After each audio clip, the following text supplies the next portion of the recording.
जीत fix. कब तक सोएगा? 8 बजे तक, 10 बजे तक? अरे मैं पूछ रहा हूं कब तक सोएगा? मौत के आने तक, आंखें धुंधली होने तक? कब तक सोएगा?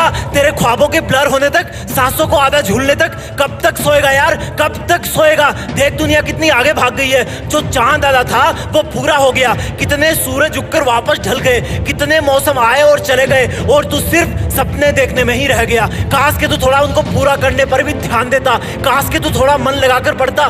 बातें तो सभी करते हैं कि अगर तुम्हारे पास आखिरी का एक दिन होता तो क्या करते, लेकिन ऐसा सच में करके देखो। सोचो कि हर दिन तुम्हारी जिंदगी का आखिरी दिन है, और अगर वो आखिरी दिन है तो तुम उस काम को करोगे जो तुम्हें अंदर से सच्चा वाला सेटिस्फेक्शन देता है। और एक स्टूडेंट के लिए सबसे सेटिस्फाइंग काम है स्टडी करना। याद करो जब तुम किसी दिन अच्छी पढ़ाई करते हो तो कितना सेटिस्फेक्शन मिलता है। याद करो जब तुम किसी क्वेश्चन को सोल्व करते हो तो कितना सेटिस्फेक्शन मिलता है। लेकिन अगर ये तुम्हारा सच्चा वाला सेटिस्फेक्शन है और सिर्फ तुम्हारे मेहनत करने से तुम्हें मिलता है, तो फिर कभी कभी क्यों, हमेशा क्यों नहीं पढ़ सकते तुम हमेशा? क्या तुम इतने पागल हो गए हो कि जिस काम से तुम्हें सच्चा वाला सेटिस्फेक्शन मिलता है उसको छोड़ दोगे और इग्नोर करोगे? आज से इसी तरह से पढ़ाई करना जैसे आज का दिन आखिरी दिन है। कल एग्जाम है, भूल जाना कि 2 महीने बचे हैं या फिर 3 महीने बचे हैं। एग्जाम कल है और तेरे पास आज का आखिरी दिन है। क्या करेगा बता? नींद तो आएगी नहीं, कल एग्जाम है तो बिल्कुल फ्री भी नहीं बैठेगा अगर आज का दिन आखिरी दिन है तो। मोबाइल पर टाइम पास भी नहीं करेगा अगर आखिरी दिन है तो।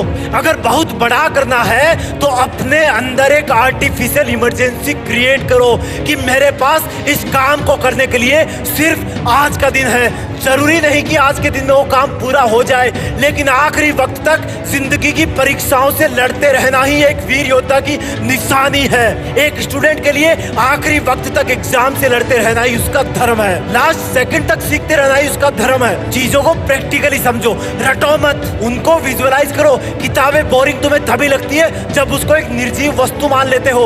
उसकी हर एक लाइन को विजुअलाइज करो, हर लाइन एक छोटा सा सीन बयां करती है। फिर भी याद नहीं हो रहा तो लिख लिख के याद करो, लेकिन करो।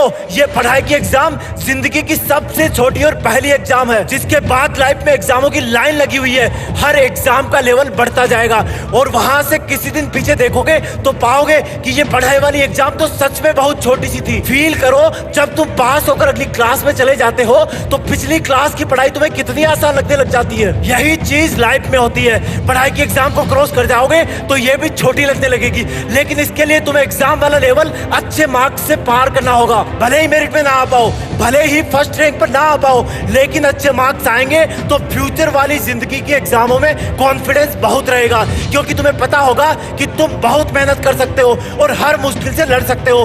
किताबों में होता ही क्या है, हर लाइन शब्दों से मिलकर बनती है, और अगर उन्हीं शब्दों का सीक्वेंस चेंज कर दोगे तो लाइन का मीनिंग बदल जाएगा। इसलिए रटने का काम नहीं चलेगा, तुम्हारा दिमाग उनकी सीक्वेंस भूल जाएगा। अगर याद करना है तो कंसेप्ट क्लियर करो, उनको समझो, और ना समझने में बगावत करता है तुम्हारा दिमाग, जो कि फालतू चीजों को पहले प्रायोरिटी दे देता है, निगेटिव चीजों को पहले प्रायोरिटी दे देता है। जिस दिन तुम्हारी दोस्ती किसी किताब से हो जाएगी तब उस किताब में पूरा पढ़ लेने पर तुम इमोशनल हो जाओगे, जैसे कि कोई फ्रेंड तुमसे दूर चला गया हो और फिर तुम उसके वापस पन्ने पलटोगे, उसमें तुम वापस खोना चाहोगे। जिंदगी में आगे जाकर ये पढ़ाई वाला वक्त तुम्हें बहुत याद आएगा, और सच बता रहा हूं तुम तब सोचोगे कि शायद थोड़ा और ज्ञान हासिल कर लेता तो आज मैं अपने सपनों के ब्रांड वाली कार रखता। लेकिन तब सोचने से कुछ नहीं होगा, अगर होगा तो सिर्फ और सिर्फ अभी करने से होगा। सीखो, आगे बढ़ो और जिंदगी की चुनौतियों से लड़ने के लिए ज्ञान का एक मजबूत कवच तैयार करो। जय हिंद,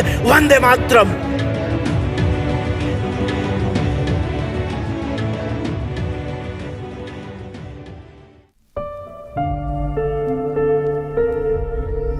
जीत फिक्स।